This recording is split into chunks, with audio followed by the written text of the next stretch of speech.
What's going on, guys? I'm Orel, also known as swaggtech, and War Damn Eagle. Whatever. This is about the EVOD. I'm going to look over this guy. I'm not even going to say that I'm reviewing it because it's just a clearmizer. I don't know how much of a review I can give you. Instead, I'm going to tell you how it works, tell you if it works, and then tell you if I recommend it.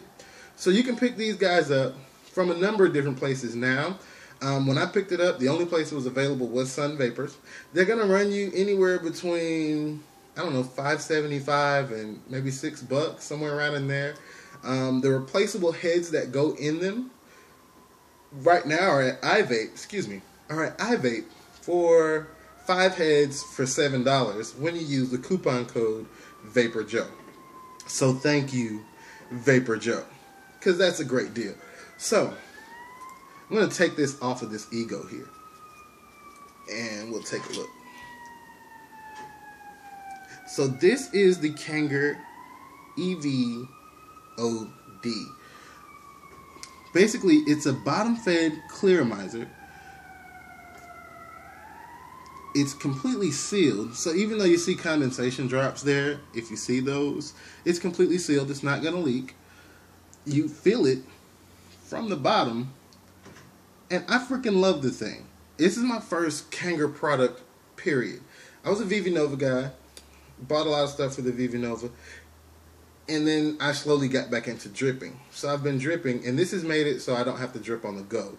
So they're kind of helping me out a lot here with this product, especially at the price point. If you've heard of the Kanger T3, then you know how this device works. And instead of me starting from the beginning of clearmizers and how they all work and do their thing, I'm just going to start from the T3 till now. And hopefully it'll make sense. If not, just go up to the search bar and search for Kanger T3, and that'll fill in all the blanks for you. So the way that this works is you unscrew the base here. I'm going to set the base off to the side. And then on the inside, I don't know if you guys can see that or not, which is a YouTuber's favorite words when they're getting close. But I don't know if you guys can see that or not. There's a little post in there. It's got juice in it, so I'm trying not to tip it over. But there's a little post in there for airflow, of course. Just like the Kanger T3, the only difference is, if you notice, that post is not attached to the base. It's completely separate. I'm going to set this to the side here. Make sure it doesn't leak. And then here's your base. So the way Kanger decided to do this was they went back to the drawing board and they took cues from the ViviNova and they made it so that the head completely detaches from the base. So when you are replacing things, the only thing you need to buy is that little head. Now these heads are not marked, and I don't know if you buy them from iVape if they will be marked. To be completely honest with you, I don't know if they're going to come in a different ohm rating. The current ohm rating that I have here is a 2.5. That's what they come with. Both of them are 2.5 ohms. I don't have a problem with that because I'm variable voltage everything. Or I'm, you know, what's that word? Whatever. Regulated. There it is. Had to stop thinking about it. I'm regulated. Everything I use is regulated. I don't know where my mind went. But, yeah. So I don't have to worry about that. 2.5 ohms is fine for me. And the funny thing is, when I first got these things, I was vaping it, and the first thing I did was check the ohm rating, and then I instantly did what I always do, which is, okay, 2.5 ohms, I'm going to 5 volts. You know, that's where I'd vape that. And it was burnt. And it was not good, to say the least. I found a trick to take care of wicking issues. So if you get a dry hit, I mean, you just blow down the mouthpiece a couple quick blows, and then you're ready to go. It's re-wicked. But that wasn't what it was. It just had to break in. That coil had to break in. Because now I can crank it up to 5.5 volts, and I'm doing well. It was just when I first got it, for some reason, I don't know, it wasn't making it that far. Now, another interesting thing is, it will produce clouds of vapor at 3.7 volts. It will. Right now I have 50-50 mix Mount Baker Vapor watermelon in this one, 50-50 mix hot sauce in that one, in case I pick it up during this review. And I'm going to go ahead and take a drag here. I got it set at 4.8 volts right now on this twister-like device. Thanks, Vapor Phoenix, for a knockoff. And we'll see what happens.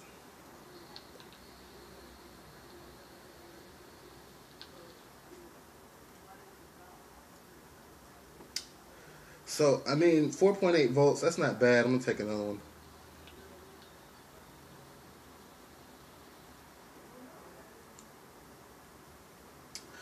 So you see the vapor is there at 4.8 volts. If I were to dial this down to, let's say, 3.8. So we'll put it there, 3.8. Make sure you guys can get a look at that. 3.8 volts. I'm going to take another drag.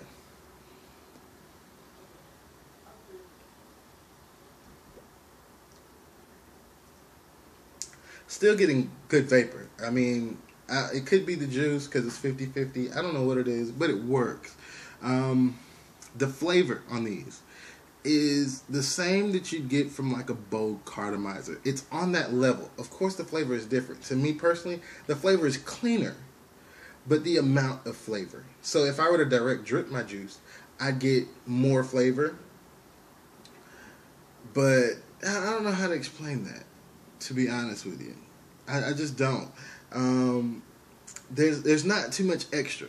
In a Cardo, I can kind of taste the filler. In a VV Nova, you can taste the filler.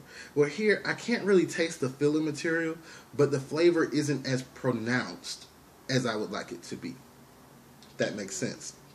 Airflow is good. I haven't had an issue there. This is an ego-threaded device. It is ego-threaded. There's no way to get around that. Even on my Z-Max here, it's up there, but there's an adapter in there, and you can't get around that. And most sites should tell you that. If they don't, well, you heard it here, so there's still no excuse. It's ego-threaded. If you don't have ego-threading, buy an adapter. They're $2. Not a big issue. Now, I have had one issue with the tank cracking. It is a plastic tank.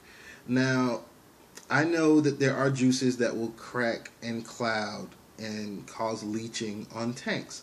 I know this. And lemonade from Mount Baker Vapor is one of those juices. With that being said, I usually just vape it all in one sitting or throughout the day, and there's not an issue. Well, I accidentally left some in there overnight, and it cracked this tank, and there's a hairline crack there, and my Lord, once again, I don't know if you can see this, and I'm going to say that every time I hold something up, because I really don't know, but there's a hairline crack that's down there, and it hasn't affected anything. I'm still using it. I'm going to continue to use it, so I'm going to put my life on the line for you guys. We're going to find out what happens when you continue to use a cracked tank. I'm sure a lot of people have done this already. I don't feel special at all. But I have this one here on the Z-Max. And if you can see there, make sure that's right side up. That's 2.5 ohms. I have this set for 4.5 volts. So I'm going to go up.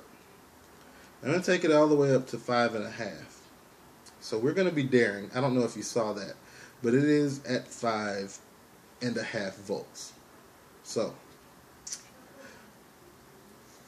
do the blowing. I'm definitely going to blow now because I've turned it up. So I'm going to make sure that's wick.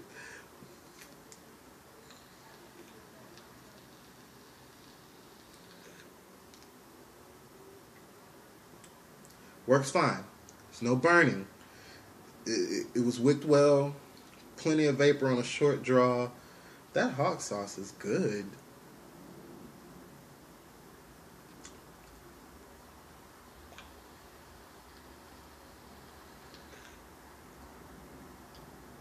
Hot sauce is good. Okay, so EVOD. I've been able to rock it all the way up to 5.5, and I haven't gone over it because honestly, I haven't seen the need to. Jesus Christ, I haven't seen the need to, and You know what? I'm just going to go ahead and recommend it. For the sake of time, there's nothing else that I can say about this. The tip on it is proprietary. You're not going to be able to throw a drip tip on there. It is plastic, surrounded by metal, which will make it durable if you drop it, but won't save you from tank cracking due to juices. You're going to need an ego adapter if you don't have an ego. Comes with a 2.5 ohm coil. If that bothers you, there may be other options out there. I'm not sure of them. It's nice to be regulated so you can handle those kinds of ohmages.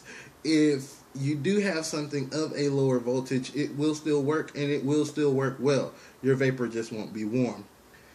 Other than that, there's nothing else to say about it. I recommend it at that price point. I feel like if you have it to spend, if it's laying around your house, if you want to scrape up that change, it's definitely a good buy to kind of alter your vaping experience a little and get something different.